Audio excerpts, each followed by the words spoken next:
प्रवर्तते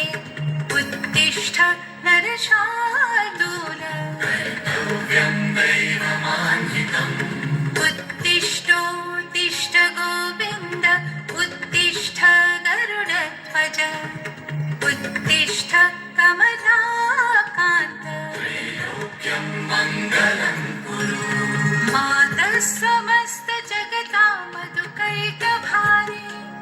भक्षो विहारिणि मनोहर दिव्यमूर्ते